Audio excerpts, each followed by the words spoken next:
আমার জামাইয়ের জাদুর বক্স রেডি করলাম সকালবেলা। প্রতিদিনই আমি এটাই করি। সকালে ঘুম থেকে উঠেই আগে এই জাদুর বক্সটা হাতে নেই, নিয়ে চিন্তা করতে থাকি আজকে কি দিব ওকে। তো যাই হোক, এটা আমার জামাইয়ের জন্য জাদুর বক্সই। আজকে এক বাটি সালাদ দিয়ে দিছি সকাল সকাল। আর যে বাটিগুলো সকালবেলা ধুয়ে রাখছি, তারপরেই কিন্তু আমি লাঞ্চটা দিয়ে দিছি ওকে। তো ছোট মেয়েটাকে আবার ঘুম থেকে উঠাইছি, ও স্কুলে যাবে।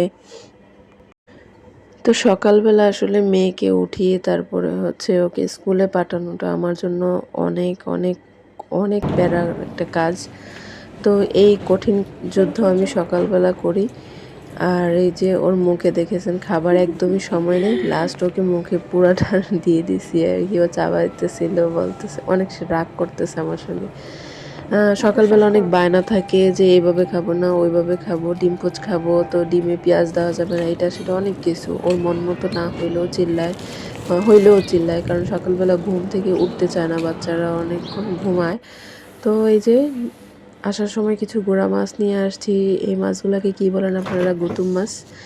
এসে দেখি আমার বাচ্চাটা আজকে আসলে আমার আম্মুও চলে যাবে বাসায়, এজন্য মনটা খারাপ লাগছিল। তো দুপুরে একটা আপু আসবে, আমার একটা কাজিন আসবে, সে আসবে আমার আম্মুকে নিতে। তো সকাল সকাল নাস্তাটা আগে দিয়ে দিছি আম্মুকে। এর মধ্যে আমার বেবিটা উঠে গেছে, দুজন মিলে নাস্তা করতেছে আর আমি এসে প্রিপারেশন নিচ্ছি কিভাবে কি করব, রান্না করব। গরু মাংস বসিয়ে দিছি, কষানো হয়ে গেছে, এখন কিছু বাটাবাটি আছে ওগুলো করতেছি। মাছ রান্না করব, গোড়া মাছগুলো রান্না করব, এদিকে এই মাংসটাও রান্না হয়ে গেছে।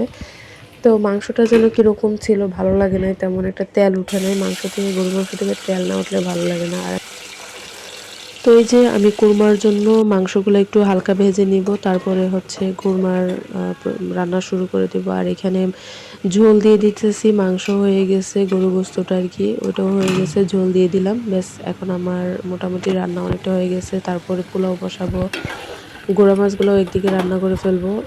এই তো আমি, আচ্ছা কে কে আমার মতো গরম এরকম চুলা মুছতে থাকেন বলেন তো? আমি তো একটু তেল টেল পড়লেই আমি মোছা শুরু করি গরম অবস্থাতেই। অনেক কত যে ছ্যাঁকা খাইছি হিসাব নেই, কিন্তু আমার এটা অভ্যাস, আমার পরিষ্কার থাকতে ভালো লাগে। তো আশেপাশে এগুলো ক্লিন করব, সব শেষ করে, রান্না শেষ করে আমি এগুলো ক্লিন করব। তো একা হাতে আসলে সব কিছুই করছিলাম, আর করতেই হয়, একা হাতেই আমি সব কিছু করি আলহামদুলিল্লাহ। বলে না যে রাধে সে চুলো বাঁধে। তো দেখেন কুরমার জন্য এখানে একটু বাটাবাটি করছিলাম, শেষ হয়ে গেছিলো, ব্লেন্ডারটা নষ্ট হয়ে গেছিলো হঠাৎ করে, এখন সব কিছু হাতে করতে হচ্ছে। তো আদা বাটা ছিল না, তারপরে কুরমার এখানে তেলটা কম হয়েছিল, আর একটু তেল দিয়ে দিলাম। তো আদা, তারপরে জিরা, এগুলো বেটে নিয়েছি। সুন্দর করে সব কিছু মশলা দিয়ে কষিয়ে তারপরে হচ্ছে মাংসগুলো দিয়ে দিছি। তারপরে আমি দুধ দিয়ে পুরো রান্নাটাই করব। কোরমাতে কিন্তু পানি ব্যবহার হয় না, হ্যাঁ, পানি ইউজ করলে কোরমা তেমন একটা স্বাদ লাগে না আমার কাছে। তো যাই হোক, মাংসটা এদিকে হয়ে গেছে, দেখলেন তো একদম তেল উঠে নাই। এই তেল ছাড়া মাংস আমার ভালো লাগে না। তো এখন কোরমার মধ্যে আমি কিছু গুঁড়া দুধও দিয়ে দিছি, তারপরে একদম লিকুইড দুধ দিয়ে সুন্দর করে রান্না করে ফেলবো। দেখেন আমার কোরমাটা কি ইয়াম্মি দেখাচ্ছে না? আসলে আমার ক্যামেরাতে তেমন একটা বোঝা যায় না, এই হচ্ছে সমস্যা। তো যাই হোক, ইনশাল্লাহ কোনো একদিন খুব ভালো একটা ক্যামেরা কিনে নেব। আর পোলাওটা রান্না করে ফেলছি, পোলাও যে এত মজা হয়েছিল, পোলাওটা খুব ঝরঝরে, খুব সুন্দর হয়েছিল। পোলাও রেসিপিটা দেখাই নাই। আর এদিকে পায়েসও রান্না করছিলাম। তো পায়েস রান্নাটাও দেখাইতে পারি নাই, আসলে এটা সবাই পারে, আর আমি খুব তাড়ার মধ্যে ছিলাম। তো একা একটা মানুষ বুঝে নিত দুপুরবেলা এসে খাবে, গেস্ট আসবে, তো তার জন্য খুব তাড়াহুড়া করে রান্না করছিলাম। সব কিছু মোটামুটি শেষ, আজকে রান্না এ পর্যন্তই করলাম। মাছ রান্না করেছি, তারপর এখানে গরু গোস্তটা রান্না করেছি।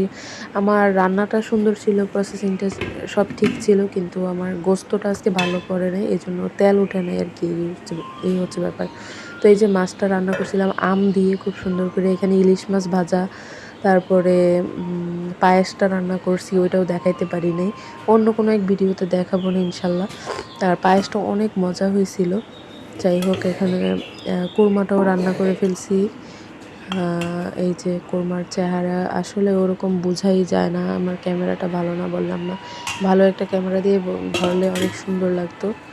তো যাই হোক, আজকে এই পর্যন্তই। কার কেমন লাগে আমার রান্নাবান্না সব জানাবেন। আশা করি সবাই ভালো থাকবেন।